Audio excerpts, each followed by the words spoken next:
kulanti wanaagsan daawadayaal dhamaantiinba halkani waa telefishinka Universal Studios magaalada London oo aad ka daawataan barnaamijka dood wadaag oo habeen walba oo 4 saacadan oo kale aad ka daawataan telefishinka Universal Studios magaalada London. habeenka caawa barnaamijkayga dood wadaag waxaanu ku eegi doonaa sida aanu la socono dad badan oo Soomaali ah ayaa waxay si aad u hadal hayaan ama dood badan ay ka keeneen heshiisyada mar walba dhaca oo qaarkood shirkado caalami ah dawladda federaalka ee Soomaaliya ama maamul goboleedyada ka jira dalka Soomaaliya ay heshiisyo la galaan kuwaas oo marka dambe dad badan oo Soomaaliya ay qayladaan ka keenaan iyadoo aanu ognahay heshiisyo kala duwan oo banaanbaxyo ay ka dhigeen dad shacbi ah isla markaana xildhibaanada dawladda federaalka ee Soomaaliya ay sheegeen in ay heshiisyadaasi aan ahayn kuwa baarlamaanka la hor keenay oo waafaqsan dastuurka iyo shuruucda wadanka Soomaaliya u degsan iyadoo shirkadii ugu dambeysay oo aad hadal haynteedu ay ugu badnayd ee la yiraahdo Sarisan iyo shirkad kale oo maamusha airportka iyo dekedda oo la yiraahdo SKA oo aanu ognahay in dad badan oo Soomaaliya ah shirkadahaasi ay banaanbaxyo ka sameeyeen isla markaana ay muujiyeen dareenkooda ku saabsan in shirkadahaasi aanay xagga sharciga waafaqsanayn sidaas oo kale iyana waxaa jira shirkado kale oo xagga shidaalka kalluumaysiga iyo badahaba iyaguna heshiisyo qarsoodi ah lagu galay taas oo markii dambe sababtay in dad badan arintaasi ay ka hor yimaadaan barnaamijka dood wadaag ee caawa waxay gala qayb galaya wasiirkii hore ee qorsheynta iyo iskaashiga caalamiga ah oo Cabdiraxmaan Cabdishakuur Warsame oo iminka ah xildhibaan ka tirsan dawladda federaalka ee Soomaaliya sidaas oo kale barnaamijka waxa igala qayb galaya Nuuruddin Aadan Diiriye oo isna musharax ka noqday maamul goboleedka Puntland xilligii Cabdiraxmaan Faroole oo iminka madaxweynaha uu tartamayay isaguna musharaxnimada jagada madaxweynenimada ee Puntland sidaas oo kale waxa igala qayb galaya barnaamijka dad aqoon-yahano waxgarad Soomaaliyeed oo iyaguna aanu barnaamijka ku martay qaadnay waxaanu ku eegi doonaa heshiisyadaasi sida ay noqdeen iyo sida dadka Soomaaliyeed ay warkaan iyo waxa xoogaalnimo ah oo mas'uuliyiinta caawila fadhiya iyaguna arintaasi warka hayaan iyadoo aanu ognahay barnaamijkan dood wadaag inay dad badan aalaaba daawadaan waxa la socodsiinayna barnaamijkan si toos ah telefishinka Universal ay uga socdaa qadka telefoonka dad badan way kaga qayb gali karayaan iyagoo su'aalahooda iyo aragtidooda waliba weydiin doona mas'uuliyiinta iyo dadka kale ee caawa barnaamijka kala qayb galaya su'aasha koowaad ayaan jeclahay bal marka hore inaan weydiiyo sida aanu ognahay Cabdiraxmaan isagoo wasiirka qorsheynta ah ayaa isagoo laftigiisa hore heshiis u saxiixay heshiiskaas oo ah kii badaha dad badan waxa laga yaabaa inay fursad u helin inay iyagu laftigooda wax weydiiyaan waxa jeclaan lahaa marka hore inta aanu shirkadaha kale aanu gudbin kii badaha arintiisi bal in meeshuu ku dambeeyay iyo sida aragti aan u arkayo waliba isagoo ku ranshoogay oo caawa xildhibaan oo aan markaa wasiir ahayn waxba difaaceen waxa jeclaan lahaa Cabdiraxmaan kusoo dhawow inoo faahfaahay bal heshiiska aanu ka bilowno بسم الله الرحمن الرحيم وما سنتهي عول والسلام يا صاحبك نور الدين dadweynahan dhageysanayna waa mahadsan kuwan daawana intaba sida sheegtay dawladda meel gaarka dabcan saddex hay'adood ka kooban tahay mid waa baarlamaanka midna waa dawladda xukuumadda oo iyada haysata maaragtay awoodii fulinta saddexdan heshiisyada caalamiga ah midna waa garsoorkii inkastoo garsoorkii hadda uu iska yahay wax iska magaciyaal oo san dhisnayn Allah naxariistay ninkii gudoonka maxkamadda sare hadda uu geeriyooday ولنا لما قاعدين بدون عسر وصح حكومة حق يولادها إن هشيسيو أي قشو كم الجارك كأني ويديسي وقصة طبعا ما هين دتكي أنا وهشيسك صوب بالله وجيسي هراء طبعا وحنجعل هاي وزيرك كلوميسي خيرات كبدأ مركز عبد الرحمن حاجن آدم إبيا صوب بالله دود ديسا إيو أرماك وحيرن ودن أنا طبعا وحنصو كل مي أنا قصة نقد شرع عالمي وقيب قالي أفريقيا ليرة جابان كوبريشن بوتسوانا نيروبي أن إيمت وحي هذا وشيء كسيح وزير كريمة الدبدة ومركز أمار حدا وزير كريمة الدبدة موسن جوجين محل جاس وحوجر روما وحا يعصد رئيس وزارها عمر عبد الشاعر الشرمارك إن أنا شيء كاس أن سيح ما دام ديرلاين كيسي مالنتاس أن جوجين نيروبي مالنتك حكت أولعي وان سيحي طبعا شيء كي وان سيحي سجن وحوي صدر وقت قرالة oo maaragtay oo ku cadeynaysa inuu iyo wakiisho heshiiskaas inuu saxiixo dabcan hadda marraba doodaas aad loo soo galay xilli badan inaan galo heshiisna ma ahayn oo kuwan wuxuu uga duwan yahay is-afgarad u ahaa marka is-afgaradka iyo heshiiskana sharci ahaan waa kala labo isafgarad kan waxaan jecelahay ama isga afgarad ama heshiis waa wax kaliya baarlamaanka la geeyay intuu jiray markii dambe baarlamaanka baa la geeyay waxaan dhigi karaa kaas isafgaradkaas ama heshiiskaas wax kaliya baarlamaanka la geeyay baarlamaankana uu diiday waana sheegnay anagana waa cadeynay xukuumad ahaan aniga iyo markii ra'iisul wasaarihi jiray in maaragtay baarlamaanka uu diiday awoodda sharciga ee wadanka asaga inuu yahay saas uu ra'iisul wasaaraha warqad ugu qoray xogayaha guud ee qaramada midoobay Ban Ki-moon kuna codsaday maaragtay fagaradkii aan la galnay dawladda Kenya inay baarlamaankii ku meelgaarka ah Soomaaliya uu diiday saas daraadna dawladda ay noqotay Ban Ki-moon saas warqad jawaab ah oo ku soo qoray laakiin masaxu ahaa maqalad ah doodaas waxaan u maleynayaa aad baa maadsantaa doodaas hore u badneed arinta kale ee heshiisyada markaanu fiirino wixii taa ka dambeeyay taariikhiyan waxa la ogyahay dawladda federaalka ee Soomaaliya inay heshiisyo aad u fara badan ay shirkado caalami ah la gashay shirkadan Sarison oo la ogyahay in ay ka mid tahay shirkadaha iminka dawladdu ay heshiiska la gashay inkastoo ra'iisul wasaaraha dawladda federaalka ee cusub uu leeyahay wiiga kadib aan soo gudbin doonaa arinta cadeynteeda iyo arrimaha waxa ay tahay wasiirka maaliyadda saxiixay la leeyahay madaxweynaha saxiixay wasiirka maaliyaddu leeyahay wasiirka warfaafintu leeyahay wasiirka maaliyadda saxiixay oo arintu baarlamaanka Soomaaliyeedna aan ognahay meesha uu ka taagan yahay iyadoo dad shacbiga oo ururada bulshada ka shaqeeya laftigooda magaalada Muqdisho ay ku banaan baxeen oo shirkadda iyadan waa la yiraahdo SKA airport haysta laga banaan baxay waxaad moodaa wixii arinta ka dambeeyay dawladdu ay aragnimo ku saabsan inay wax qaluucin karayso inay ka heshay oo ah inaan heshiisyada baarlamaanka aan la horgeynin arintan Sarison oo murankeedu taagan yahay adoo xildhibaan ah tahay xilliga wasiirka wax saxiix waa laga yimi waxa shacbiga Soomaaliyeed ku daawanaya qaarka kale ee caawana la jooga dadka malaayiinta gaaraya telefishinka la socda waxa xog aad ka ogtahay arinta maxaa ka sheegaysaa warunta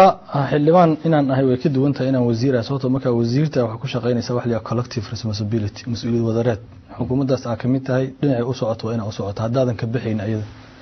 laakiin marka xildhibaan ay sax waan ka duwanahay ma hayo mas'uuliyad hadda oo iga baahan inaan si wadareed ah aan u qaasado waxaan isleeyahay dhaqan waxaa jira ah inaan baarlamaanka aad loo qadarinin aadna loo ixtiraamin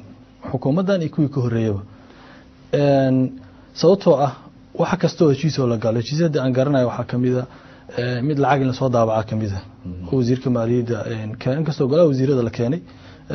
maaragtay gudoomiyaha baarlamaanka markaa wasiirka maaliyadda ahaa laakiin baarlamaanka lama geynin waxa kamid ah mid in taxation dawladda Kenya aan la galno in canshuurta lagu qaado maaragtay wadanka Kenya canshuuraha aanan meelaha dawladda ay controlling taga waxaas baarlamaanka lama keenin waxaa jira marka heshiisyada marka Sarison iyo SKA waxaana waxay la mid yihiin heshiisyada aanan baarlamaanka la keenin marka waxaa moodaa in yaraysi ama ba ahaato dhinac mar aan dhaho si kala u dhigo in baarlamaanka loo dhinac marayo anisaan ku sheegay heshiiskii ama garadkii aan dawladda Kenya la galno wuxuu ahaa kaliya baarlamaanka la geeyay xukuumaddii markaas jirtay ee geysay ra'iisul wasaaraha dabcan ku lifaaqay qoraal baarlamaanka asaga geeyay waa ka kaliya haba wax is afgarad ah ama heshiis waa kaliya baarlamaanka la geeyay maadaama anaga interest weyn iyo dan weyn oo kala hayna aysan jirin baarlamaanka ma korajti gareeyay sidii lagu waday laakiin waxa moodaa hadda dhayelsi iyo xogaa inay jirto baarlamaanka in la isleeyahay waa marka inuu baarlamaanka asaga soo ceshto awoodiisii oo waxaan uga mahad celinayaa farmaajo inuu baarlamaanka hor yimaado oo yiraahdo waan keeni doonaa laakiin waxa looga fadhiyaa inuu keeno heshiisyada shirkadaha marka aan kala saarno shirkadaha waxaa jira ilaa hadda xalan dhex degan Amisom ka shaqeeya qaarkood Amisom ay contract la galeen oo qaarka raashinka siiya qaarka saboodka siiya way fara badan yihiin qaar xataa waxa jira hoteelo ku leh maaragtay meesha dhexdeeda kireysta shirkadana waa shirkada dawladda heshiis la gashay waa labadan shirkadood hadda aad sheegtay SKA iyo shirkada la yiraahdo Sarison International waxa marka aad buuq hadda u kiciisada moodo waa Sarison sababtoo ah waa shirkad amni waaye amni markii la yiraahdana de qofku waxa ku soo degdegaya in booliiskii iyo ciidankii dawladda Soomaaliya iyo ciidamada nabad ilaalin ayagoo joogan maxaa loogu baahan yahay in la keeno ciidan kale oo shirkadahan dadkii waxay ka dhaxleen khibrad Afghanistan iyo Iraq ay kala yimaadeen shirkadana waa kuwa service ah sida SKA oo kaleeto oo la boorka in la service gareeyo ama dekada wax laga qabto marka aan kala saarno shirkadaha service ka bixinay iyo kuwa amniga bixinay laakiin waxay iska raacsan yihiin oo madaxda wadanka laga rabaa madaxweynaha laga bilaabo ilaa iyo golaha wasiirada inay waxaas baarlamaanka ay hor keenaan baarlamaankana go'aankaas asaga uu qaato oo termiska lagu heshiiyey iyo waxa ka imaan kara inuu baarlamaanka uu miisaamo baarlamaanka xataa naftiisa inuu dood ka furo maahane oo in dad khubaro ah oo majaalkaas qaabilsan oo u diraa soo darsaan oo baarlamaanka u soo samaraas gareeyaan dhaliilaha waxa faa'iido ku jira iyo waxa xumaanta ku jira intaba marka waxaan isleeyahay baarlamaanka hadda kaalinta uu soo ceshanay inay muhiim tahay arkaan arrintan shirkaddan saarayso heshiiskeeda waxaa ku jira in madaxda dawladda la ilaaliyo waxaa ka mid ah in ciidamada la tababaro waxaa ka mid ah in serviceyo kala duwan oo dawladda xaggeeda la qabto xagga samafalka oo xisbitaallada ku jira waxaad moodaa Soomaalidu ciidamadeeda dhismaheeda dhinac ka soo ciidamo kale oo ajnabi oo wadanka ayaga laftigooda ilaalinaya way joogaan taa laftigeeda tuhmo fara badan ay dhalisay dadka shacbiga laftigooda way diiday Nuuruddin waxaad ka mid tahay dadka siyaasiyiinta ee Soomaalida ah khaasatan haddana waxaad ka mid tahay dadka wax qora oo at least wargeysyada caalamka wax ku qora intii aad muddada siyaasaddan ku jirta ama aad arrimahan la socoto xaaladda Soomaaliya aad si fiican u fiirinayso shirkaddan Sarison tuhmo badan laga qabaayo ku saabsan in ay shirkado kale oo calooshuto shaqastayaal gacan saar la sida Angola hoola ay ka qabatay sida Iraq oo kale iyo meelihii ay tagtay shirkadaasi dad badan oo aqoon-yahanana way ka dayrinayaan heshiiska noocaisa inkastoo wasiirka maaliyadda oo arrinta ka hadlay uu sheegay inaanay wax cadeema arrintaas ay ku laakiin dadku ay sheegaan maxaa xoog oo arrinta aad ka haysaa oo ilaa hadda soo gaaray mahadsanid waan ku faraxsanahay inaan caawa ka qayb galo barnaamijka kan run ahaantiina marka ugu horeysa waxaa muhiim ah inaan ku xisaabtano xaaladda wadankeena ku jiro wadankeena waa la soconaayo burbur waqti dheer soo qaatay uu ku jiraa dawlad xoogan nooma dhisna weli institutions xoogan oo hay'ado xoogan oo waxyaalo badan ka warqabi karana nooma dhisna wadan noocaas xaaladaas oo kale ah ku jira shirkadaha soo doonanaya guud ahaan ama heshiiska la galay waa garan kartaa in aysan ahayn shirkado caadi ah oo doonaya inay heshiisyo la galaan wadamo dhisan oo ay kala faa'iideystaan wad garanaysaa meel khatar ah oo dhibaato ay ka socoto nabad badan aysan ka jirin shirkadaha imaanaya waa shirkado dan qarsoon leh sidaa darteed waxaa muhiim ah in horta laga feejignaado ka siyaasad ahaan shirkadaha noocaas oo kale marka xiriirka la galiyo sababtoo arrin adduunka ku cusub ma aha wadamo badan oo sidaa burbur ugu dhacay ama dawladahoodu daciif yihiin bay heshiisyo la soo galeen waaweyn oo istaraatiijig ah dhibaatadii ku dhacdayna ilaa hadda maaragtay wadamadaas dhibaatadaas way ay saaran tahay culayskaas marka guud ahaan waxaa wanaagsan in ilaa 4 waxyaalood 4 conditions laga helo xaaladda Soomaaliya ay ku jirto kale in heshiisyada noocaas oo kale aan lagu degdegin waa marka koowaad in wadanka horta ay nabadgelyo ka jirto wadan aan nabadgelyo ka jirin wixii marka laga suurtagelinayo si fiican looma ogaan karo waa marka ku xigay in dawladii Soomaaliyeed iyo institutionski Soomaaliyeed ay leeyihiin heer aqoon ay darsi karaan waxa ay heshiiska la galayaan oo ay ogaan karaan faa'iidada maanta ka soo galaysa ummadda Soomaaliyeed faa'iidada mustaqbalka ka soo gali doonto haday wax dhibaato ah jiraan dhibaatada ka soo gali doonto ay ogaan karaan arinta saddexaadna waxa weeye shirkadda lafteeda heshiiska la galay in la ogyahay waxa ay tahay taariikhdeeda waa in la ogyahay maxay taariikh oo ay leedahay maxay wax soo fulisay maxay dambiye soo gashay maxay wanaag samaysay in la ogyahay siyaasadaha u dhisan haday tahay shirkad ka faa'iideysanaysa kheyraadka wadanka oo kale haday tahay in la ogyahay in ay environmentiga dhibaato ku keenayso environmental policy shirkadda waa in la ogyahay community policy iyo meelaha ay ka shaqeynayso siday ula dhaqanto waa in laga warqabaa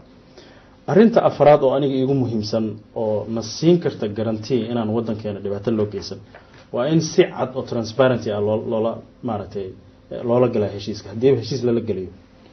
ay ahaataa meel banaana mid la keenay khubaro badan oo Soomaaliya laga qayb galiyay siyaasiyiinta iyo baarlamaanka laga qayb galiyay shacabka Soomaaliyeedna laga qayb galiyay raado arintaas heshiiskan waxaan u galeynaa faa'iidadaas noogu jirta ummadda Soomaaliyeedna ka qayb galeen waa mid kaliya ee siin karta guarantee inay wuxuu yihiin wax sax ah oo aan ka faa'iideysanayno inay yihiin wax dana kala leh oo maaragtay meesha dana kale u yimid Soomaaliya oo dhibaatana noo keeni kara marka guud ahaan anigu waxaan qabaa ama ha ahaadeen kuwa security-ga u imaanaya ama ha ahaadeen kuwa kheyraadka ka faa'iideysanaya Soomaaliya maanta xaaladda ay ku jirto marka aan fiiriyo jeer aan 4taas conditions aan buuxino heshiiskii aan galaa waa mid aan ku qabanaansanahay aad baa mahadsan tahay arintan ku saabsan heshiiska dabcan dad badan oo Soomaaliya ayaa ka hadlay wasiirka maaliyadda ee dawladda federaalka uu hadlay ra'iisul wasaaruhu ka hadlay bal sida dawladda arintaasi ay u saameysay ama aragtida ay ka qabtay cidda heshiiskaasi saxiixday marka hore waxaan dhageysanaynaa cod ku saabsan wasiirka wasaaradda warfaafinta dowladda federaalka ee Soomaaliya Cabdikariin Jaamac oo arintaasi ka hadlay heshiiskaasi cidda saxiixday iyo waxa uu yahaba. waxaan doonaynaa markii aan baaritaan sameynay oo aan kor istaagnay dadkii wax ka ogay arrinkaas la xiriiray oo ay ka mid tahay heshiiska dowladda Soomaalida ay la gashay shirkadda Sarasan inaan warbixin ka bixino shaafiya wixii su'aalo oo la xiriira aan ka jawaabno. arrinka u horeeya marka jawaabtan maanta aan bixinayna waxay noqonaysaa mid ku salaysan baaritaankii aan sameynay iyo documentiga aan hayno oo uu ka mid yahay heshiiska lala galay shirkadda. arrinka u horeeya waxa weeye shirki ay qaateen golaha wasiirada talaadadii 22 December iyo khamiistii 23 December waxay kaga hadleen arrimaha la xiriira xiriirka iyo heshiiska ka dhaxeeya dowladda federaalka ku meel gaarka ah iyo shirkadda Sarasan. labo heshiiska ka dhaxeeya dowladda federaalka ee Soomaaliya iyo Sarasan wuxuu ahaa mid ka horeeyay imaatinkii xukuumadda maanta jirta. waxa ay xukuumaddu sameynaysaa marka waxa weeye waxay dib u eegaysaa heshiis ka horeeyay waqtigeedii si ay u hubiso in uu u khidmaynayo danta ummadda Soomaaliyeed. arrinka saddexaad waxa weeye heshiiska u dhaxeeya dowladda federaalka ku meel gaarka ah iyo shirkadda Sarasan waxaa saxiixay wasiirka maaliyadda xukuumadda hadeerto ka jirta Soomaaliya oo markaas uu saxiixayna ahaa wasiirka maaliyadda ee xukuumaddii ka horeysay midda. waa mahadsan yahay Cabdikariin Jaamac wasiirkii wasaaradda warfaafinta iyo boostada isgaarsiinta dowladda federaalka. sida hadalkiisa ku cadba wasiirku waxa uu sheegay in wasiirka maaliyadda Xalane uu saxiixay Xalanana maalin ka hor waxa uu sheegay in heshiiskaasi uu saxiixay madaxweynaha dowladda federaalka ee Soomaaliya isagoo la hadlayay idaacadda laanta afka Soomaaliga ee VOA-da. waxa muuqata wasiiradii dowladda federaalka ee Soomaaliya in ay ku kala aragti duwan yihiin heshiiska. dabcan xildhibaanadii baarlamaanka waa ka qaylinaya shacbigii waa qaylinaya wasiiradii waa isku khilaafsan yihiin. ra'iisul wasaarihii hore ee dowladda federaalka Umar Cabdirashiid oo la weydiiyay wuxuu leeyahay dowladeedii ma saxiixin xilligii aniga aan joogay sida muuqatan October la saxiixay waa xilli khilaaf xooggan uu taagnaa oo ay xataa ay suuragal ahayn ra'iisul wasaaraha iyo madaxweynuhu inay arrinta ka wada hadlaan. sida muuqata heshiiskan wuxuu dhacay xilli khilaaf xoog leh wadanka uu ka jiray oo ra'iisul wasaaraha iyo madaxweynuhu khilaaf xooggan uu ka taagnaa. waxaan ognahay haddana mushkiladda wadanka Soomaaliya shirkadda ay ka xuntaa sida hadda Nuurudiin ba sheegayo way soo damcaysaa wadan dagaal la sokeeyay ka jiro mushkilo aad ka jirta dadkeedu aanay aad ugu feejignayn inay wadankooda ama qadiyadooda difaacdaan. haddana shirkadihii waaweynaa ee qaarkood ay yihiin xaalado khatar ka shaqeeya oo aan ognahay inay ka faa'iideysanayaan marxaladaha dhibaatada badan inay imaanayaan. xildhibaana tahay qaar badan oo xildhibaanaha 550 tiradoodu aad u badan tahay way joogaan. sida hadda aad sheegayso adiga laftigaagan waxaad leedahay xildhibaanadu inay boorka iska jafeen soo ceshteen awoodoodii way muuqataa. waxaa halka ka cad inaanay xildhibaanada laftigoodu aanay la socon sida ministersku ay isugu khilaafsan yihiin aragtida ku saabsan heshiiskaas. dadka Soomaalida ahayna daawanaya marka ay codka maqlaan wasiirka warfaafinta wasiir maaliyadda diidaya oo madaxweynaha saxiixale qof walba ee ka cararaysa shirkadii oo shaqaynaysa shirkadii laftigeeda ay shirkad ku bata oo ay suuragal tahay xaaladda inay qatar ka sii dhigto waxa soo dhan way taagan yihiin. mar haddana Cabdiraxmaan oo aadan xildhibaanatiina oo aadan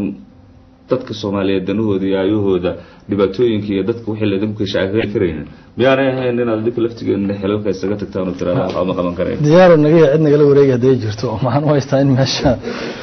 in laga duway lagu hayo koodi laakiin waxaan isleeyahay ninka la yiraahdo sax waa xaalan waan dhageystay wareysigiisii America say sheegtay idaacadu in uu isaga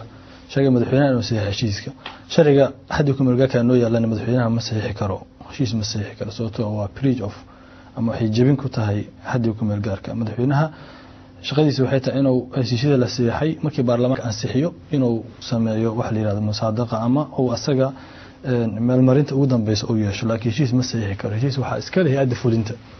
sida muuqato waa sax heshiiska wuxuu ku soo aaday October in Cabdirashiid iyo ra'iisul wasaarihi Umar Cabdirashiid iyo madaxweyne Sheekh Shariif waxa u dhaxeeyay dagaal iyo loolan siyaasadeed aad u xoog badan daba xukuumaddaas tii aan ka istiqaalooday ahayd aniga kuma jirin laakiin waxaan ogahay in xalana oo markaas xukuumaddaas cusub lagu soo daray inuu kamid ahaa maaragtay kaamka madaxweynaha nin ku jira dhinaca madaxweynaha wasiiradu way qaybsanayeen qaarna waxay la jireen madaxweynaha qaarna waxay la jireen ra'iisul wasaare sida caadatan dhacdaba xukuumadaha Soomaaliya xalna marka wuxuu haystay dadka madaxweynaha ku xisaaban ayuu ahaa marka waa nin wax ka og heshiiska cidda saxiixday uu og yahay sida muuqata haddana wasiirka warfaafinta wuxuu leeyahay dabcan asagana ku xisaaban dhinaca madaxweynaha waxaa saxiixay wasiirkii maaliyadda maalin ka hor wuxuu sheegay inuu heshiiska saxiixay madaxweynaha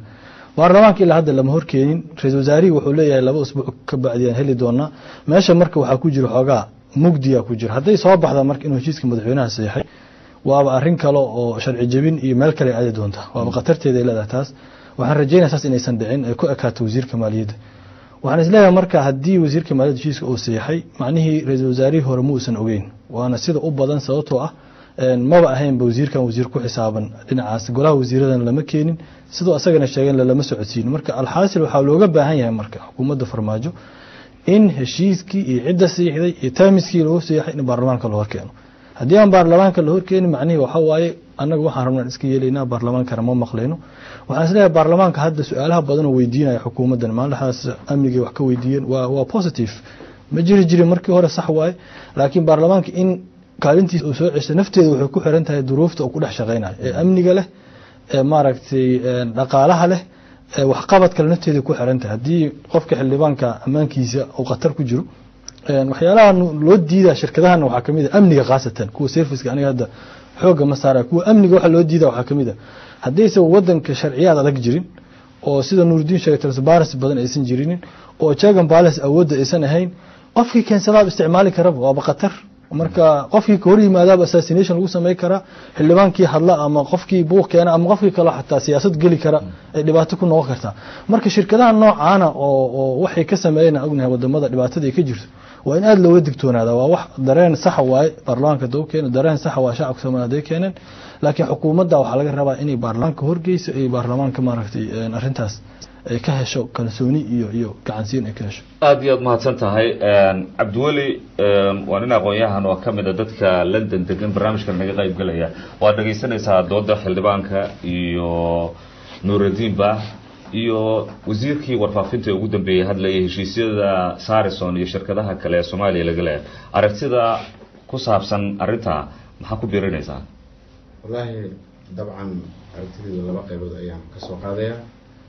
su-aasha koowaad waxaa ka soo dhigayaa tusaale ahaan markaan soo qaado shirkadahan caalamiga sida Sarison ama SKE midna waa dekeda ayay ka howlgashaa midna airportka waxaa kaloo Sarison ku lifaaqan qayb abniyaad ah dabcan markii aan fiirinay xukuumaddan uu farmaajo ka yahay prime ministerka wuxuu sheegay in 2 wiil gudahood uu cadeyn doono qorada heshiiskan gashay markii ka horeysana waxa ka afeeftay inuu shaqo ku lahayn xukuumaddii ka horeysay Umar Cabdirashiid sida aad la socotaan wasiirkii xalane oo maaliyadda waqtigii uu ahaa dawladii Umar Cabdirashiid ayuu saxiixay ayaa haddana soo yeertay haddana xalane wuxuu yiri waxa saxiixay madaxweynaha marka dabcan isku turturka inta la eg waxay shaki gelinaysaa number 1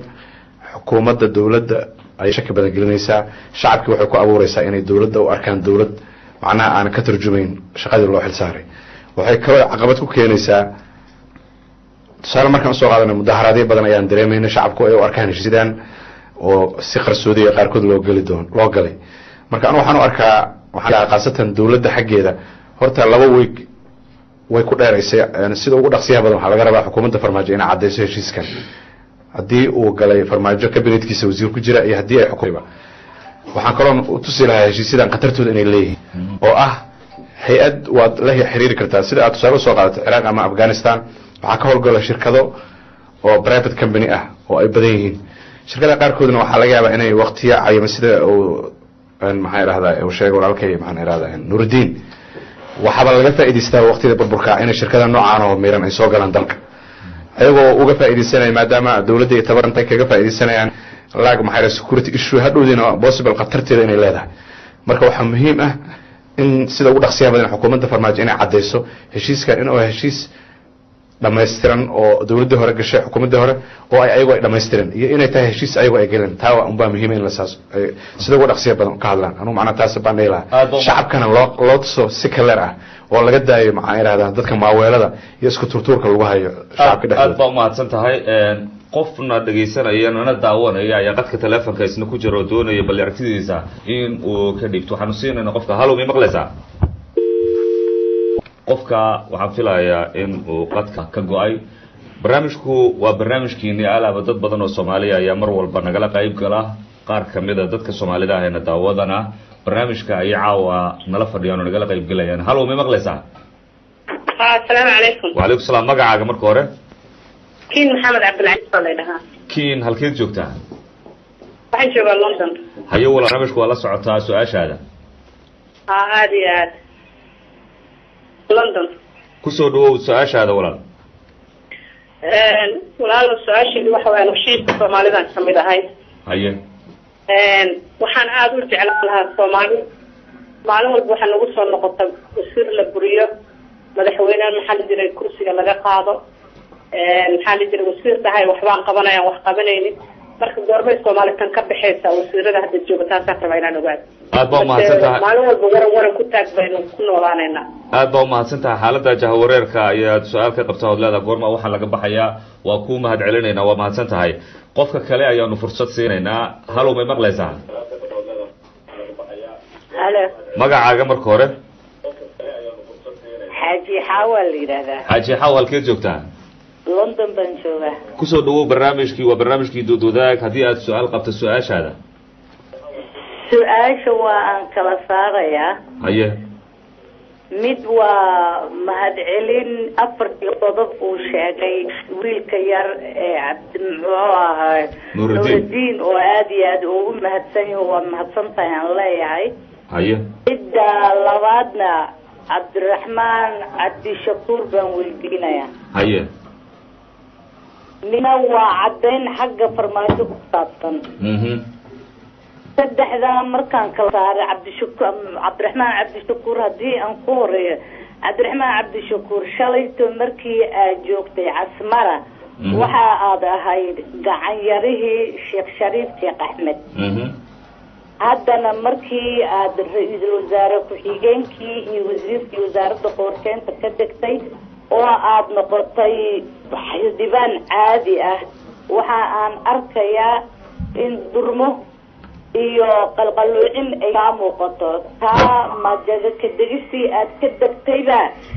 mase sir gooni ah ayaa ka ogtahay Sheekh Shariif aad iyo aad haye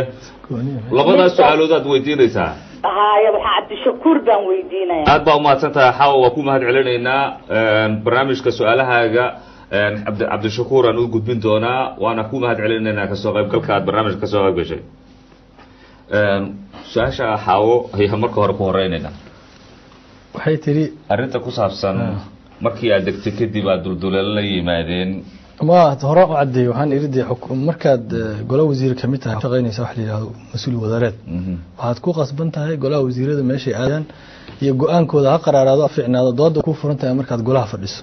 markii go'aanka soo baxo markasta media iyo banaanka waa inaad markasta difaacda go'aanada la qaadanayo laakiin marka ka degto xilka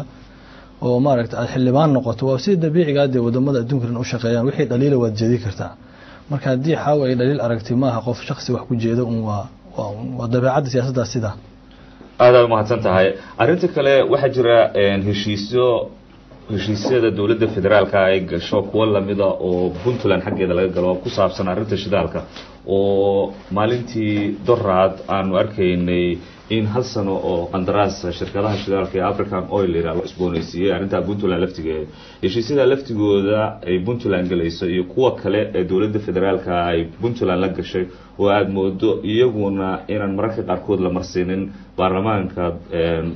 federaalka ee Soomaaliya maadaama dawladdu federaal ay tahay maamul goboleedku inkastoo hadda ka baxay uu ku jiray arrinta shidaalkan iyada laftigeedu waxay kamid tahay heshiisyada dadka badan ee Soomaalida ay isweydiinayaan maadaama dadkii isku soo taagay musharaxnimada Puntland kamid ahayd maxaa xoogoo arrimaha shidaalka iyo shirkadahaas aad warka haysaa sideeba ay suuragal u noqon kartaa inay helaan heshiisyo dadka Soomaalida oo dhan ay qaarkood diidan yihiin inkastoo maamul goboleedka Puntland oo isagu danahiisa ay haysta ay heshiisyada galayaan oo suuragal ay tahay marka dambe inay wax weyn u tarta dadka Soomaalida maxaa xoog ah ka haysaa shirkadaha iyo heshiisyada dhacaya maantii Puntland horta Soomaaliya ka mid tahay welina waa ka go'ay horta kamaana maqal dowladda Puntland shacabka Puntland si fiican baan uga warqabaa yani dad midnimada Soomaaliyeed aad ugu taagan weeyay wixii maaragtay wada hadal ah ama wada shaqeyn ah ee ka dhaxeeya madaxda Soomaaliyeed ama federaalka ama dowladda Puntland ahaaday waa arrin kale laakiin qadiyadda Soomaaliyeed waa ka mid sidoo kale wadanka Soomaaliyeed bay ka mid yihiin sidaan hadda wadanka Soomaaliyeed aan u sharxay iyo sida aan u qabo in aanan heshiise lagu degdegin baan sidoo kale aan qabaa siyaasadeedana way ahayd markaan u tartamay Puntland wixii heshiisa ee ku saabsan natural resources gaar ahaan maartay shidaalka ama waxyaalaha strategic asset ka leeyahay waxay u baahan yihiin qodobadaas ka horeeya wadanka inuu marka hore deganaansho ay ka jirto aqoontii aan anagu ka hor fariisan lahayn shirkadda aan ku oran lahayn taas danteena ku jirta maanta iyo 100 sano soo socota tanna danteena kuma jirta aan oran ilaa aan ka gaaro ama qofka aan la hadlayno aan u ogaano taariikhda uu leeyahay iyo wuxuu wadanka ku kordhin karo maanta iyo 100 sano soo socota anigu ma qabo in heshiisyada lagu degdego ama ha ahaato Puntland ama ha ahaato Soomaaliya oo dhan arrintaas ma qabo waxaana runtii aan u baahanahay inaan maaragtay diirada saarno bal horta wadanka sidaan cagaha ugu istaajin lahay wadankeena oo dhan baa bursan wadanka wuxuu u baahan yahay dowladnimadiisii iyo nabadiisii iyo in la soo celiyo waxyaalaha aasaasiga ah ka maqan heshiisyadaas aan galayno inaan ku sii xisaabtano aan ka warqabno oo maaragtay aqoonteena aan sii aruurino waa meesheedii laakiin inaan heshiis wadanka Soomaaliyeed gelin kara ahdi 100 sano aysan ka bixi karin inay danteena ku jirtay in kalena aan kala ogeyn in lagu degdego anigu ma qabo ama Puntland ha ahaato ama Soomaaliya oo dhan ha ahaato wadankana waa isku wadankii dadka oo dhan Soomaaliyeed baana wada leh arrinta khilaafka ku saabsan dawladda federaalka iyo Puntland waa maalmahan dambe aad loo hadalhayay oo markii dambena maanta ugu dambeysay madaxweynaha maamul goboleedka Puntland Cabdiraxmaan Faroole oo cadeeyay maadaama siyaasada halka ka soo jeedo dadka siyaasiyiinta caanka ah oo deegaan ahaan halka dadku ay ku tashanayaan ka mid tahay aragti ahaan sida wuxuu dhaceen ama heshiiska laga baxa dhexmaray gaalkacyo ku dhexmaray ha ahaado ama eedaha iminka soo baxay ku saabsan waa inaanu ka qayb galnaa maamul goboleedka Puntland hadii aan nahay shirarka ay dawladda federaalka ka qayb galayso adigu arrintaada waa sidee runtii anigu waxaan qabaa wadankeena Soomaaliyeed xaaladiisa waa ka warqabnaa oo dib aan weli tacaalina ayaan haysta wixii sharciya ama ahdiya ama go'aano la kala gaarayna ama qodobada sharciga ku saabsanayna wadan sidiisaba aan dawlad adag weli ka jirin si 100% uma fulayso mid loo baahan yahay waxay tahay in walaaltinimo lagu wada shaqeeyo iyo isu soo dhawaansho iyo isfaham lagu shaqeeyo mid aan hadda iga muuqato marka arrimaha hadda soo kordhay waa on wada shaqeyntaas oo aan sidii la rabay hadda u jirin una baahan sidii la yaqaan Soomaalinimada ee walaalow iyo soo dhawaaw iyo aan wada hadalno iyo aan iscizayna iyo loo baahan yahay in lagu shaqeeyo maahane u malayn mayo in maaragtay khilaaf maaragtay aad u weyn ama laba dawladood oo si diblomaasiyeed oo xiriir diblomaasi leh oo wada hadlaya ma aha waa wadan Soomaaliyeed oo hal wadan ka tirsan madaxda ka talisa Puntland iyo madaxda ka talisa Soomaaliya waxay u baahan yihiin inay wada fariistaan waddanka Soomaaliyeed ka wada fikiraan oo ay yiraahdaan yaani sidaan Soomaalinimadii ku soo celin lahayn iyo sidii meel kasto kamid ah Soomaaliya u horumari lahayd labadaba is waafajin way sababtoo ah degmo kasto kamid ah Soomaaliya haday horumarto Soomaaliya horumartay Puntland waa meel Soomaaliyeed dadka Soomaaliyeed oo dhan baa ku nool horumarkeedana waa horumarka Soomaaliya oo dhan muqdishona waa caasimadii Soomaaliya koonfurta Soomaaliyana waa Soomaaliya horumarkeedana horumarka Soomaaliya oo dhan baa ku xiran marka anigu waxaan qabaa sidii la yaqaanay ee Soomaalinimada ahayd iyo heshiiskii la yaqaanay aan u wada fariisano u wada hadalno Soomaalina sidoo dagaalka u dhacay ama kisanay hadda ugu dambeysay la galay ahdigii dawladku meel gaarka ahayd waxyaalaha ay dadka Soomaaliyeed ku heshiiyeen oo sida rasmiga ugu heshiiyeen waa waxyaalo yar horta waxyaalo aad u badan ma aha intaan aniga xasuusto laga soo bilaabo dib heshiisiinta carta ilaa iyo maanta 3 qodob oo waaweyn u baan garanayaa in lagu heshiiyay oo mid koowaad ahayd carta wax laga dhaxlayo ahayd awood qaybsiga nidaamkii qabiilka ahaa 4.5 hal lagu qaybsado midda labaadna ay tahay dib heshiisiintii Nairobi laga dhaxlay ahayd nidaam federaali ah Soomaaliya lagu xukumo midda saddexaad oo hadda laga dhaxlay Djibouti labaad iyo kacdoonkii wadaadada laga dhaxlay waa in shariicada islaamka Soomaaliya isku xukumo saddexdaa wax baa noo yaala sidaan ku gaari lahayna dariiq dheer baa naga xiga waxa kaliya ku gaari karno si wanaagsan oo maartay u gaari karno waa walaalnimo inaan ku wada shaqeyno way aad baa mahadsan tahay dad badan oo Soomaaliya ayaa iyaguna barnaamijka nagala qayb galaya waxaan siinayaa maxamed junuun aragtidan ku saabsan shirkadaha heshiisyada la iskala galayo aan ognahay in arinteedu ay aad u taagan tahay qaarkood xataa xildhibaanada la jooga aanay si aad ugu faraxsanayn shirkado heshiis laga ama dadka kale aqoon-yahanka ah la jooga adigoo dadka Soomaalida ka wakiil maxay tahay arin ku saabsan shirkadaha heshiisyadooda bismillaahir rahmaanir rahiim horta runtii waa arin aad iyo aad cajiib u leh inay mar walba dadku ay isku qabtaan waxyaabaha cusub ee markaasi loo arko yani inay wax kordhin karaan taasna waxaa keenaya inta haddaan aniga ahaan dadweynaha xaggooda markaan fiiriyo ama maalmahan waxyaabaha dhacay oo dhan markaan fiiriyo dadku waxay aad iyo aad uga walwalsan yihiin horta shirkadahani maxay yihiin maxay u dhibi karaan dalka Soomaaliya maxaa lagu yaqaanaa maxay ayagu yani xagga khayraadka because dad badan waxay leeyihiin yani ayadoon la ogeyn laga yaabaaba heshiiska ay galeen shaqo aan ahayn inay hoostaas ayagu ka wataan oo walwalka dadka badan hayaa wuxuu yahay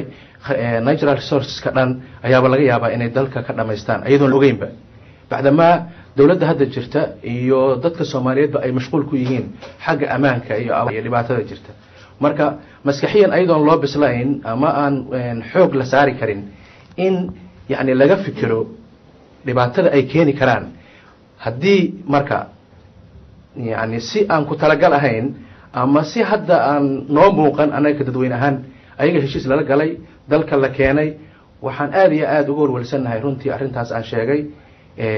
waa ka faa'iideysanaya marka xildhibaanka oo kale inuu si hadduu listi wax uun ka og yahay yani dhibaatada ay noo keeni karaan oo ay maaragtay xagga security-ga laftigeeda مثلا هذا ciidamada dalka joogo kale kuwa amisom kale dadku inta badan way tilmaami karaan waxa ay u yimideen ama waxa loo sheego ama la soo gaarsiiyo waa waxaan qiyaasi karno inta badan marka iyagu ma sidaas oo kale ayaguna yani yihiin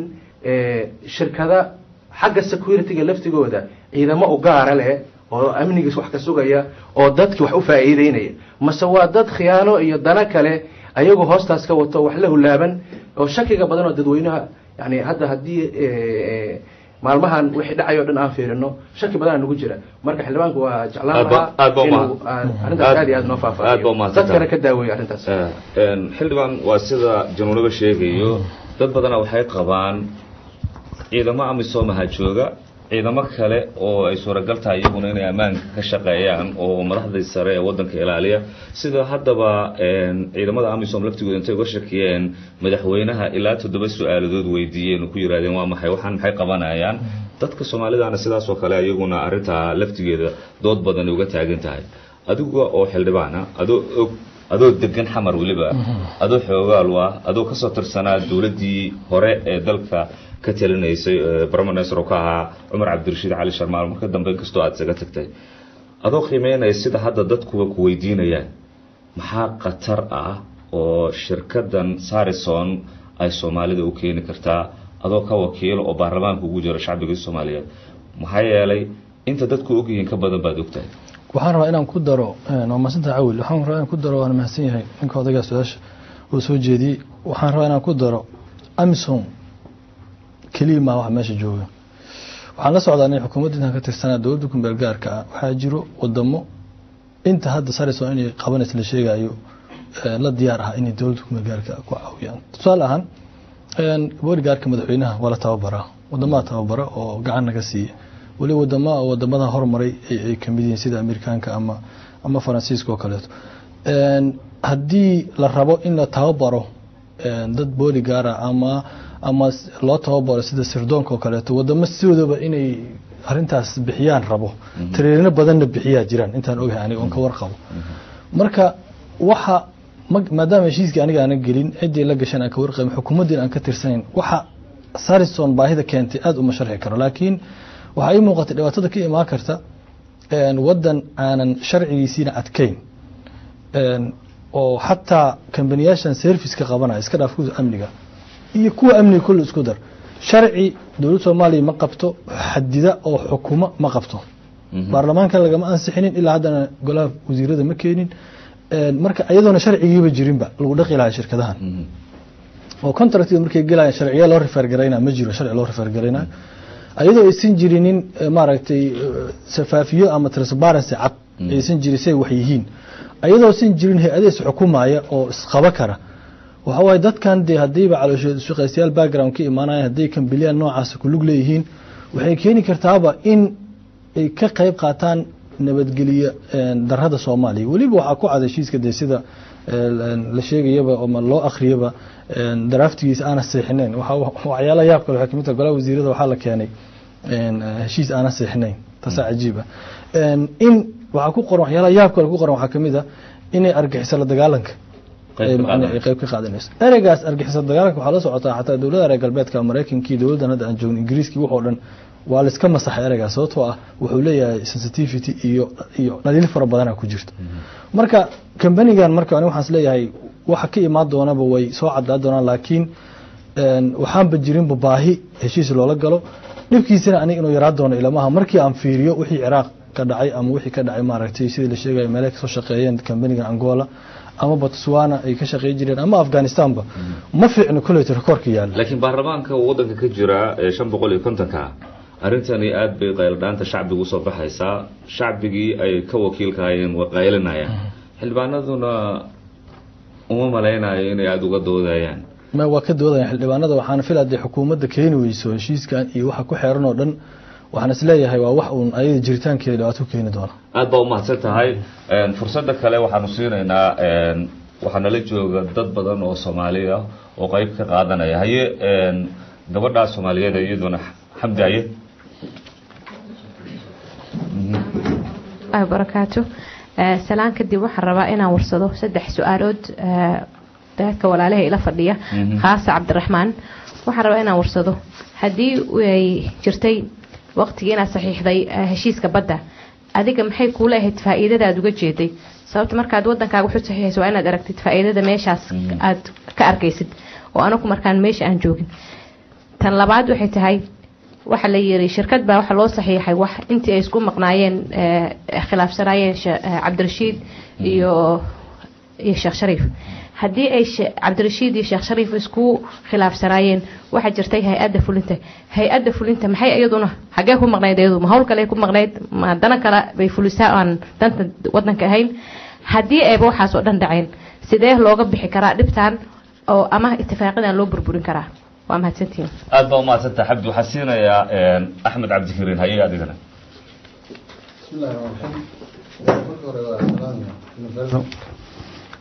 marka labaadna waxaan u mahadcelinayaa labada oday soo fariistay maanta oo aan dawacsannahay waxa aan laftiina aan la hulaabano inaan weydiino aan kaga faa'iideysanno waan la qabaa xamdi horta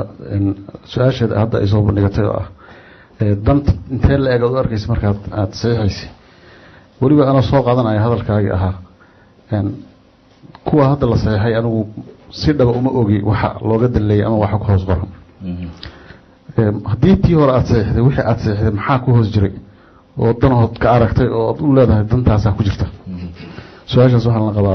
aad baa umahadsantaha ninkaa dambe ayaanu fursad siinaynaa isaguna si bal su-aashiisa isaguna u jeedsada haye asalaamu calaykum waa mahadsantihiin su-aasha aan ku darsanayo waxay tahay guud ahaanba baarlamaanka waxaa ka jira qayb kamid ah oo loogu talagalay inay hanti dhowrka qaranka noqoto oo ay ilaaliso wax walba oo ku saabsan hantida qaranka guddigaas ka jira ee baarlamaanka ka tirsan xageeba maanta maxay macnaha jiritaanka heshiisyadan cusub ee lala soo baxay oo aan la ogeyn xageebay ku tirinayaan xageesa hadda warbixinta ka dhiibi karaan layaga uga wakiilaha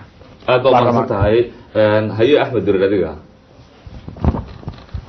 Cabdishakuur baa hal su'aal weydiinaya su-aashan weydiinaya waxa weeye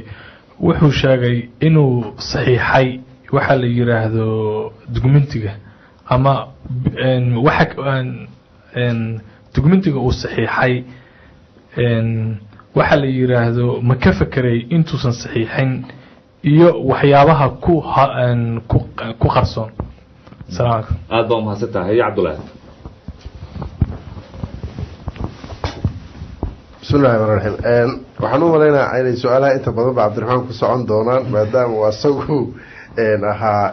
wasiirkii hore ee qorsheynta qaranka waxyaabaha la sayaxay wixii la sayaxay qayb kamid ahna uu asagu inta sayaxay oo hadda caawa nala fadhiyo inkastoo wax badan la weydiiyo ka jawaabay haddana ma daynayno oo ku celcelinayno waxaan leenahay Cabdiraxmaan walkay waxaa tiri waxaan sayaxay waxaan ku sayaxay Nairobi iyadoo uu maqnaa wasiirka arrimaha dibadda oo lahaa inuu saxiixo waxaana amar igu siiyey ama warqad ii soo diray ra-iisul wasaaraha taa waxaan u fiirinaynaa amar ra-iisul wasaaruhu ku siiyey kolley waad akhrisay wixii aad ka akhrisan adaa sheegi doona waxaad tiri annagu xoog badan maana saarin maadaama dan weyn aana ka arkayn haddaad dan weyn ka arkayso xoog inaad saari lahayd aan u malayna maxay tahay danta weyn oo aad ka arki lahayd su-aaluhu waa badan yihiin cabdiweli ayaan fursadda ugu dambeysa dadka siinaya kadibna waanu soo gabagabayn doonaa haddii le waxaan rabaa inaan su-aal weydiiyo walaalkay nuurudiin oo ahaa musharaxii puntland raggii ugu cascasaa waxaan rabaa inaan weydiiyo su-aal ku saabsan faroole go-aamadan uu ka qaatay dowladda dhexe maadaama uu yahay nin aqoon-yahana kasoo jeeday dhinaca puntland sida uu arko sida aan la soconno walaalaheena puntland waxay ka tirsan yihiin dowladda dhexe iyo parliamentarianka xubno muhiima ayay ku leeyihiin cabinetka wasiire xoogle ayay ku leeyihiin sida aan la soconno waqtigii dowladdii cabdullaahi yuusuf militarily iyo economically ba si fiican ay u backup gareeyeen dowladdii dhexe oo ay ka tirsanaayeen maadaama ay federaal ku jiraan sida aan la soconno dowladdan dhexe sheekh shariif wax ciidana iyo wax dhaqaalaana ilaa hadda kuma hayo sheekh shariif sida aan u aragno cabasho badanna way jirtaa uu faroole go-aankii ugu adkaan hadda uu qaatay ma la dhihi karaa faroole uu ku degdegay go-aamada qaar uu qaatay isagoo ka duulaya qodobadii 19 qodob ahaa ee prime ministerkii Cumar Cabdirashiid oo uu bendi ku sameeyay xukuumadda ay bendi ku sameysay tababaradii caarma booliiska quarterka oo loo wareejiyay dhinaca Djibouti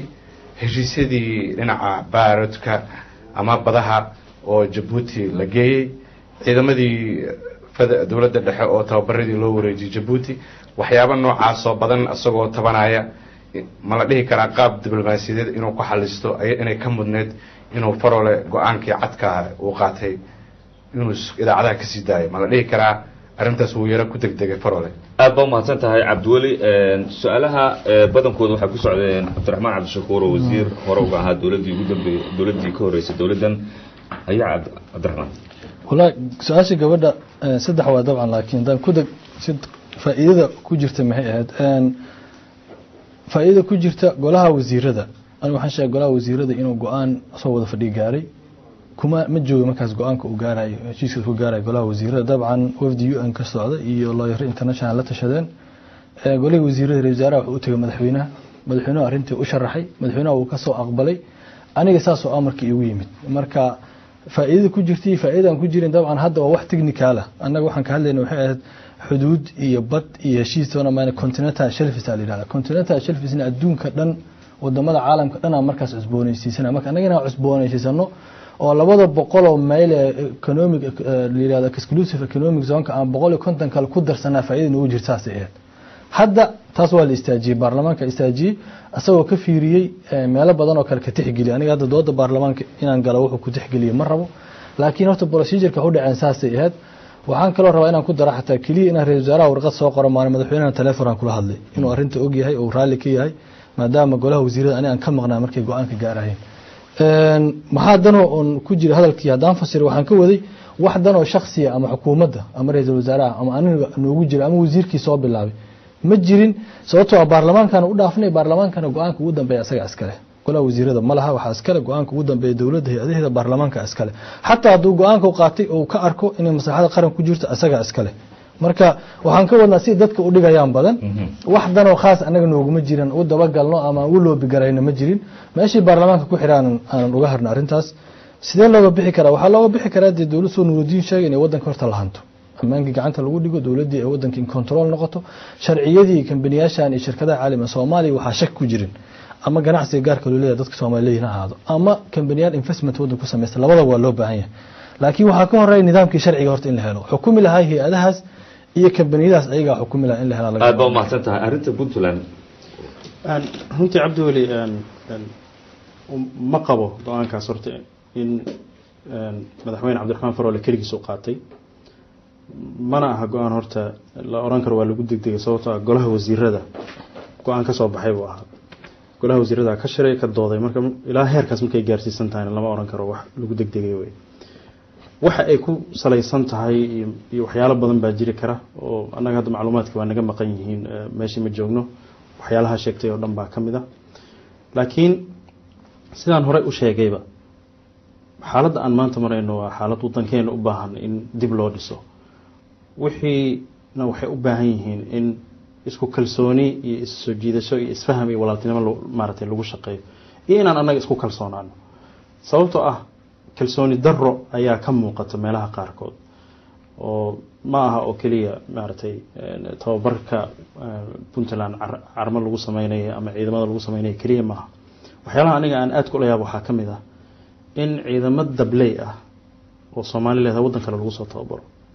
waa waxyaalaha aniga runtii aad u leeyahay sababtoo ah saraakiil waa la gartay oo aqoon badan iyo waxyaalo kale u baahan laakiin ciidan dabley ah intaan ka garanayo dhamaanteena waa soo wada marna xalane waxay u baahan yihiin meel space oo ay dabrid ku ridaan iyo meel ay exercise ku sameeyaan inta ay dawladdu hadda haysato square-ka laftiisa oo ay ciidamada joogaan ilaa iyo 3 meelood oo lagu tababari karo aniga hadda maskaxdayda ku jirta intaan xamarka aqaan way ka mid tahay xalane way ka mid tahay iskoola biluziya ay ka mid tahay kulliyadda jaalisiyaad oo loogu talagalay in wax lagu sameeyo marka ciidan dabley in dibadda lagu soo tababaro garan may anigu faa'iido ku jirta saraakiil waa garan karaa haddii meelo kale waddanka ka tirsan sida Puntland oo kale lagu tababari karo ciidamada dabley ama kulliyada ay leedahay taana waa ka sii faa'iido badan tahay waxaas oo dhan waa isku kalsooni darro anaga haysata dhaxdeena inaan isku kalsoonaano waxaan haysano ku kalsoonaano walaaltinimana ku wada shaqeyno arrintaasna waxaan u maleynayaa inay kulli Soomaaliya ay hay'ad saa ku dhamaan doonto mustaqbalka aad baa mahadsan tahay barnaamijkaygu waa gabagabo Cabdiraxmaan sida aan ognahay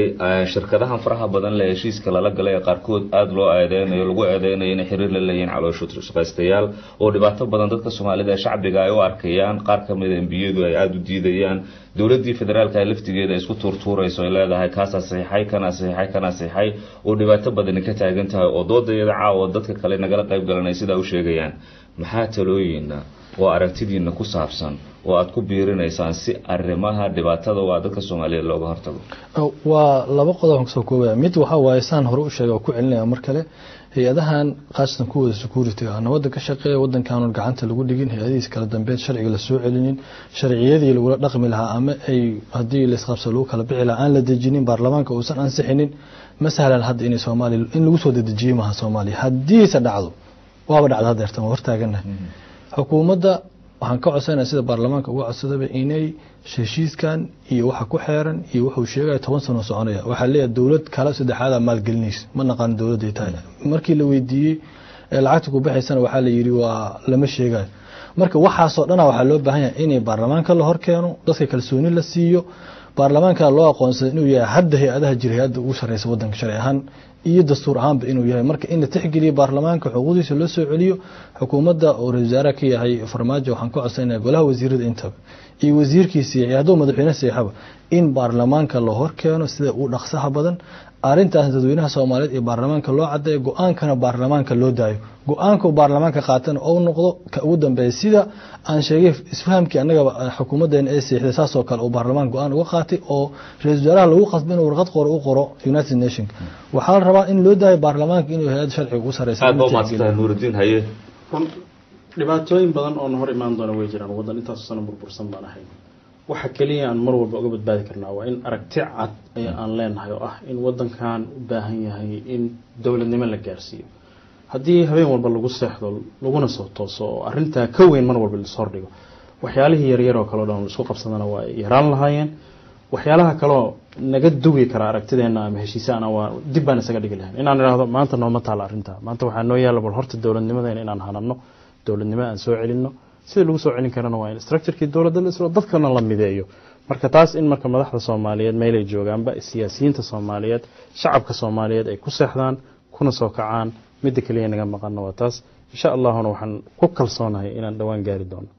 aad iyo aad ayaad u mahadsan tahay Nuruddin waxaan u mahad celinayaa Cabdiraxmaan Cabdishakuur oo hore wasiir uga soo noqday dawladda federaalka ee Soomaaliya kana soo noqday wasiirkii qorsheynta sidaas oo kale Nuruddin Aadan Diiriye oo isna musharax ka soo noqday dawlad goboleedka Puntland oo isagoo isu soo taagay madaxweynenimada Puntland sidaas oo kale dadkii igala qayb galay ayaan u mahad celinayaa iyo dadkii qadka telefoonka iyaguna noo soo diro barnaamijka nagala qayb galay tan iyo intaanu dib u kulmi doono barnaamijkan barnaamij lamida nabadino